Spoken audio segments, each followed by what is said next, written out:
오늘 이 말씀 가운데 천지를 창조하셨다. 이 부분을 생각해 보려고 합니다.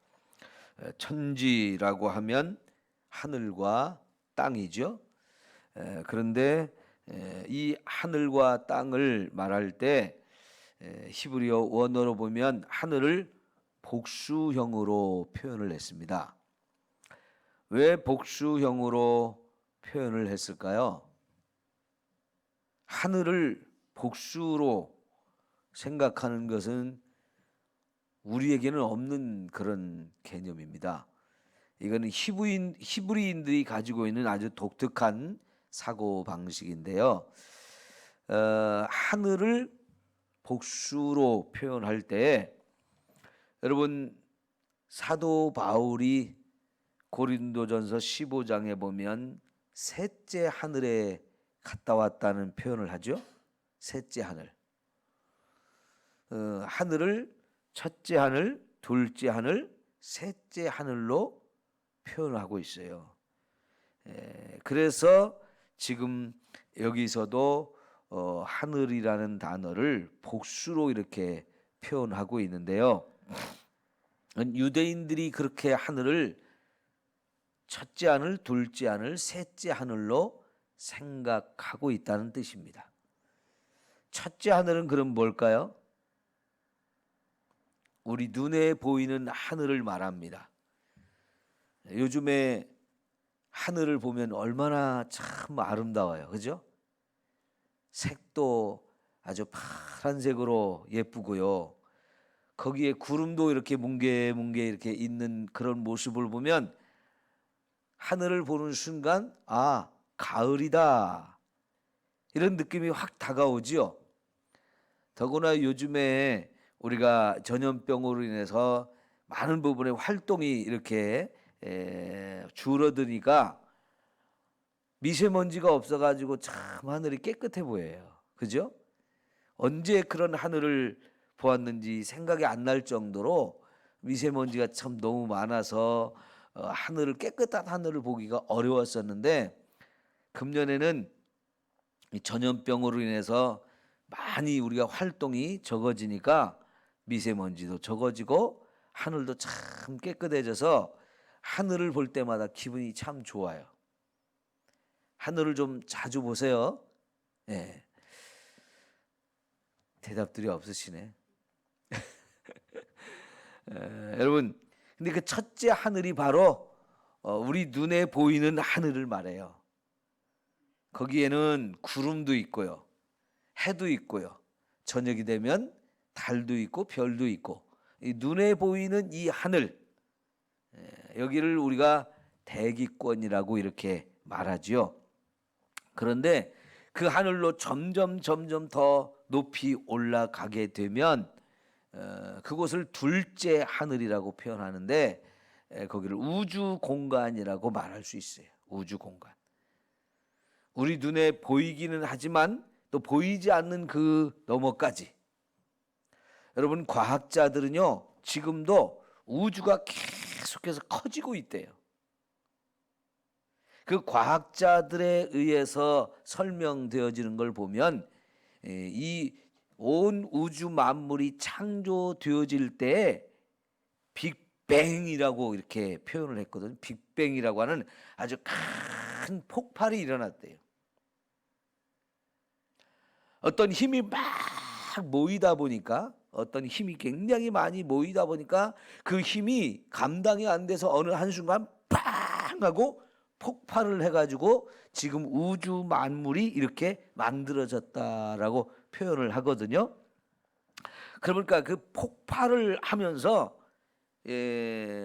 지구도 만들어지고 달도 만들어지고 태양도 만들어지고 별들도 만들어지고 이렇게 막 그 폭발하면서 파편이 팍 퍼져 나가면서 지금 우주 만물에 떠 있는 수많은 이런 별들이 만들어졌다고 말하는데, 그래서 그 폭발에 의해서 막 이렇게 퍼져 나가던 그것에 의해서 지금도 우주는 계속해서 커지고 있다는 거예요. 어마어마한 속도로 계속 이렇게 팽창되고 커지고 있다고 그러는데 우리는 그런 거 잘 모르지요. 근데 망원경으로 천체 망원경으로 보고 또 우주선을 띄워서 막 저 먼 곳까지 이렇게 가 보면 지금도 우주는 계속해서 끝없이 커지고 있다고 하니까 상상이 안 가지요. 어쨌든 간에요. 그 우주까지도 다 이제 둘째 하늘이라고 우리가 표현해요. 둘째 하늘. 지금 우주선을 타고 사람들이 참 먼 별나라로 계속해서 가죠. 근데 그걸 가지고는 도저히 끝까지 갈 수 없는 그런 정도로 어마어마한 우주 공간이 펼쳐지고 있는데 이것도 다 유대인들은 둘째 하늘이라고 생각을 했어요. 그럼 셋째 하늘은 어디일까요? 셋째 하늘은 바로 영적인 세계, 하나님이 계신 곳. 그래서 하나님이 이 우주 만물을 다 다스리고 통치하시는 그곳을 이제 셋째 하늘이라고 말하는데 사도 바울이 그 셋째 하늘에 자기가 갔다 왔다는 얘기를 하잖아요. 그죠? 그래서 그 셋째 하늘에 갔다 온 것을 영적으로 우리가 뭐라고 표현합니까? 입신을 했다 뭐 이렇게 표현을 하기도 하는데 그러니까요.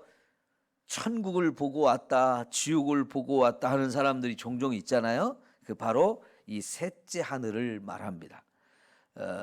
그런데 그곳은 이제 천사들도 있고 하나님이 계신 곳이고 또 저와 여러분이 앞으로 가야 될 천국, 거기를 가르치는 곳이라고 표현을 해요. 그러니까 여러분 우리는 천국이 있는 걸 분명히 믿어야 됩니다.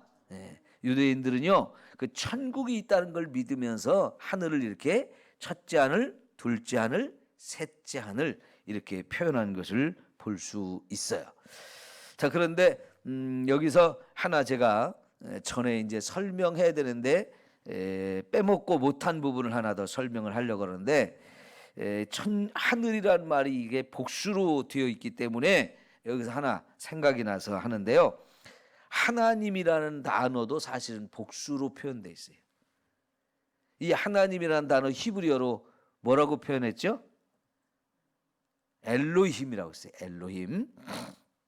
이 엘로힘이라고 하는 단어가 복수로 표현됐는데 하나님을 왜 복수로 표현을 했을까요?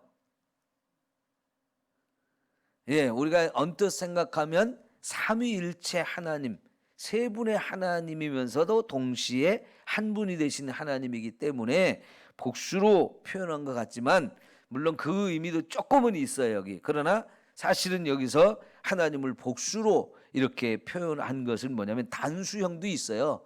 그런데 단수형으로는 거의 쓰지 않고요. 하나님을 말할 때 이 엘로힘이라고 하는 단어가 복수로 되어 있는데 그 왜 복수로 했느냐?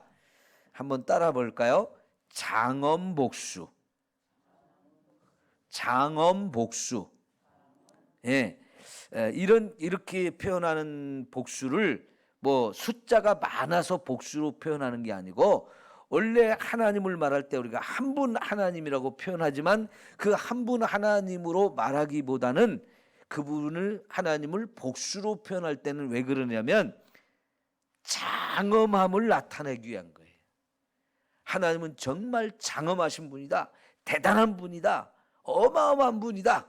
이런 것을 표현하기 위해서 단수로 표현하지 않냐고 복수로 이렇게 표현을 하거든요. 그래서 하나님은 정말 전능하신 분이고 전지하시고 어마어마한 분이다. 대단한 분이다. 이런 걸 표현하기 위해서 한 분 하나님이면서도 그분을 복수로 표현해서 장엄복수라고 이렇게 이야기를 합니다. 그래서 하나님에 대해서만 특별히 이렇게 복수형으로 표현을 하는데 그럴 때 이런 표현 방식을 장엄복수라고 이렇게 표현을 합니다.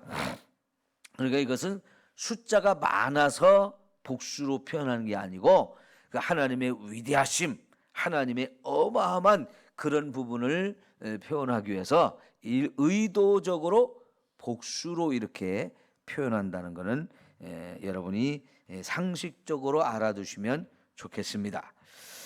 자, 그다음에 이제 천지라는 말을 하면 하늘과 땅이잖아요. 그죠? 하늘과 땅. 근데 하나님께서 하늘을 만들고 땅을 만들었다. 그런 의미이면서 동시에 하늘에 있는 것, 땅에 있는 것, 하늘과 땅 사이에 있는 것, 또 땅 아래에 있는 것, 모든 것을 다 포함하는 거예요. 그게 하늘과 땅을 표현하면서 하늘만 땅만 얘기한 게 아니고 하늘과 땅에 있는 모든 것들을 다 포함한 그런 의미가 여기 들어있다는 거예요. 히브리인들은 이렇게 특별한 사고방식이 있는데요. 예를 들면 이런 거예요. 해 뜨는 데부터 해 지는 데까지 하면 우리가 이렇게 그런 성경 규절이 있고 그것을 가지고 찬송을 부르잖아요. 그죠? 그 얘기는 해가 뜨는 데서부터 시작해가지고 계속해서 해 지는 데까지 이 전부를 다 표현하는 거죠. 그죠? 그러니까 해가 뜨는 동쪽에서부터 서쪽 끝까지를 말하지만 서쪽 끝, 동쪽 끝 이것만 말하는 게 아니고 여기서부터 여기까지 전체를 다 포함하는 그런 의미로 해 뜨는 데부터 해 지는 데까지라고 이렇게 표현을 해요. 그죠? 또 다른 의미로 예를 들면 유대인들이 단에서부터 부엘세바까지 이런 표현을 해요. 이 단은 유대인들이 사는 이 가나안 땅의 최북단, 그리고 부엘세바는 최남단이에요. 그러니까 북쪽 끝, 남쪽 끝 이렇게 표현하잖아요. 우리나라의 땅 끝이 어디라고 표현하죠? 해남, 그렇죠? 그렇게 표현하듯이 유대인들이 사는 이 가나안 땅도 북쪽 끝이 있고 남쪽 끝이 있는데 북쪽 끝을 단이라고 표현하고 남쪽 끝이 부엘세바예요. 그러면 단에서부터 부엘세바까지, 그러면 이 북쪽 끝 남쪽 끝만 말하는 게 아니고 우리나라 전체 가나안 땅 전체를 의미하죠. 그죠? 저 백두산에서부터 한라까지, 그럼 우리나라의 남쪽 끝에서 북쪽 끝까지 전체를 우리가 표현하듯이 유대인들도 이렇게 표현하는 방식이 많아요. 그래서 이렇게 천지를 창조하셨다 그럴 때 하늘과 땅 이것만 말하는 게 아니고 저 하늘 끝에서부터 이 땅 끝까지, 그리고 그 안에 있는 모든 것을 다 포함하는 그런 의미가 여기 들어 있는 거예요. 그러니까 하나님이 천지를 창조하셨다 그러면 하늘과 땅도 창조하셨고 그 하늘과 땅에 있는 모든 것도 다 창조하셨다는 것을 우리는 믿어야 되는 거지요. 그죠? 자, 그럴 때 여러분 이제 이 모든 것을 하나님이 창조하셨다는 거죠. 하나님이. 근데 우리가 이제 전에 시편을 볼 때 시편 8편을 우리 한번 확인해 볼까요? 다윗이 그걸 어떻게 노래하고 있는지 좀 한번 확인해 보면서 조금 생각해 볼 부분이 있어요. 시편 8편.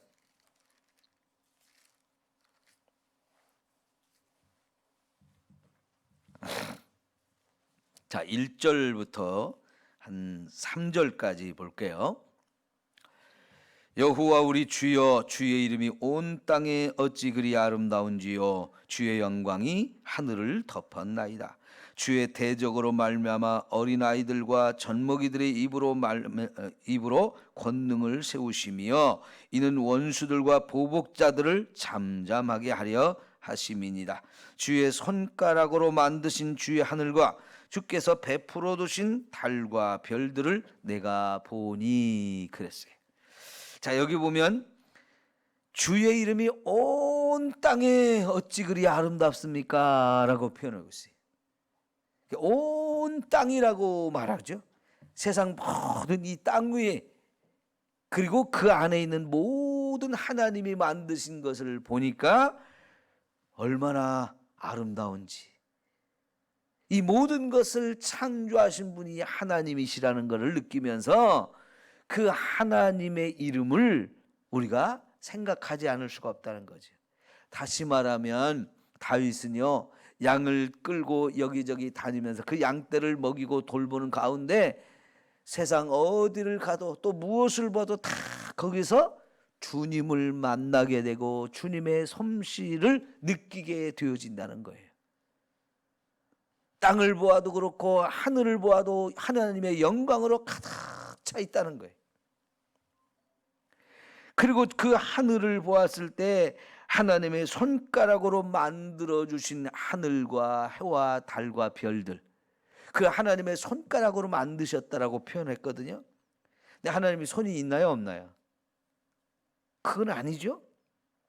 그리고 해와 달과 별을 만들 때 하나님의 손으로 직접 만들기보다는 있으라라고 말씀을 해가지고 만들어졌어요.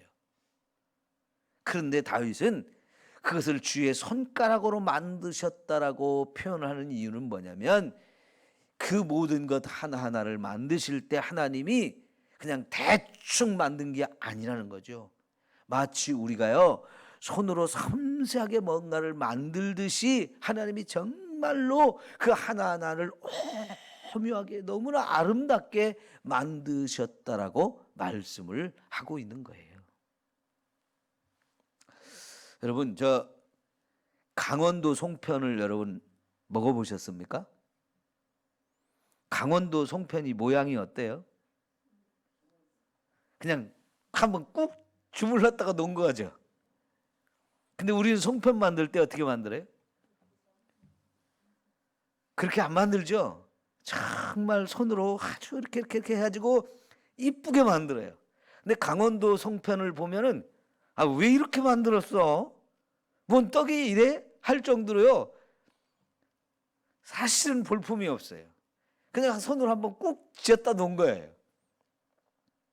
근데 이제 거기서 충청북도로 내려오면 조금 달라져요. 충청북도는 어떻게 떡을 송편을 만드냐면은 요렇게 만들어요. 요렇게 송편 반죽을 만들어서 여기다 놓고 아래 손가락 2개, 위에 손가락 2개에서 이렇게 꽉 눌러가지고 만들어요. 그러니까 한번 이렇게 꾹 찐 거하고는 좀 차이가 나죠. 그거보다는 조금 정성을 들인 모습이에요. 이 충청남도, 전라도로 오면 그걸 또 이렇게 예쁘게 또 빚죠. 예, 여러분, 우리가 마치요 하나님이 세상을 만드실 때 강원도 송편을 만드시 그냥 한번 꾹 쥐었다가 놨다고 생각해 보세요. 그러지 않았어요. 하나님은 이 충청도나 전라도 송편을 만드시 막 손으로 이렇게 곱게 빚어가지고 모양 내려고 엄청 그러잖아요. 그보다도 더 세밀하게, 그보다도 더 아름답게 하나님이 만드셨어요. 그러니까 우리는 하나님이 만드신 것을 보면서 여러분, 하나님의 솜씨가 얼마나 좋은지, 어쩌면 이렇게 잘 만들었을까, 이렇게 우리가 그 하나님의 솜씨를 느껴야 된다는 거지요. 그런 걸 좀 느끼십니까?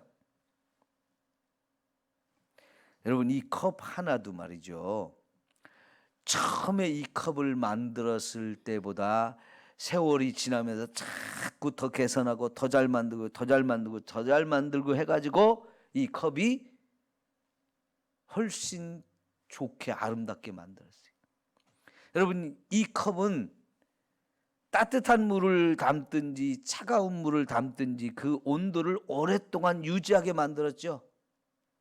왜냐하면 이 재료를 가운데 진공을 만들어 가지고요, 안과 밖의 온도가 막 서로 왔다 갔다 하지 않도록, 그래서 보온이 되도록 했단 말이죠. 그 뚜껑까지 만들었는데 물 마실 때마다 뚜껑을 열어 가지고 마시고 또 닫고 그렇게 하지 않으려고 뚜껑을 닫아 놓은 상태에서 제가 이걸 움직이도록 해놔 가지고 살짝 움직일 때마다 구멍이 나 가지고 그곳으로 물을 마시게 하고 또 물을 마시면 닫을 수 있도록 해놔서 여러분 온도를 오랫동안 유지할 수 있게 해놨어요. 그러니까 처음에는 이런 컵을 만들 수가 없었죠, 그죠? 근데 오랜 시간을 컵을 사용하면서 이거 온도를 오랫동안 보존할 방법은 없을까 하면서 점점 더 좋게 만들었죠. 요즘에는 모양도 더 이쁘고 색깔도 더 이쁘고 얼마나 좋은 것들이 많아요, 그죠? 그러니까 어떤 것을 만들어도 시간이 가면서 점점 좋아지게 만드는데요, 하나님은 처음부터 모든 것을 완벽하게 만드셨거든요. 왜 그래요? 그분은 지혜가 뛰어나신 분이기 때문에 하나를 만들 때 대충 생각하고 그냥 대충 주물렀다가 놓은 게 아니고요, 처음부터 완벽하게 구상을 해가지고 완벽하게 만들었기 때문에 저와 여러분의 모습도 이렇게 아름다운 거예요. 그죠? 여러분도 아침에 거울을 볼 때마다 다 그런 생각 하잖아요. 거울아 세상에서 누가 제일 이쁘니 물어보면서 내가 제일 예쁘다는 소리 듣고 싶잖아요. 안 그래요? 여러분, 하나님이요 저와 여러분을 다 가장 아름답게 완벽하게 우리를 만들어 주셨어요.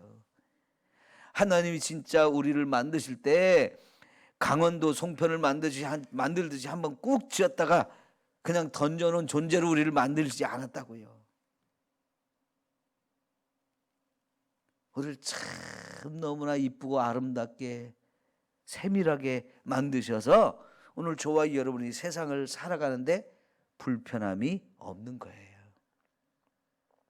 살다 보니까 이것도 불편하고 저것도 불편하고 자꾸 그러면 어떻게 하겠어요? 맨 하나님 앞에 원망할 것밖에 없을 거 아니에요, 그죠? 근데 하나님이 생각해보면 너무나 우리를 잘 만드신 최고의 작품이에요. 네? 오늘 또 여러분, 하나님이 나를 최고의 걸작으로 만드셨다, 세상에서 나를 제일 예쁘고 아름답게 만드셨다, 이 믿음으로 살고 그렇게 나를 만들어주신 하나님께 감사하며 삽시다. 제가요 남들하고 비교해보면 키가 작지만 키가 작다고 못하는 것도 별로 없잖아요, 그죠? 여러분, 우리 모두를 다 아름답게 적당하게 만들어 주셨어요. 네. 오늘 그 하나님의 위대한 솜씨를 좀 느끼면서 우리 그렇게 감사하며 삽시다. 네, 기도합니다.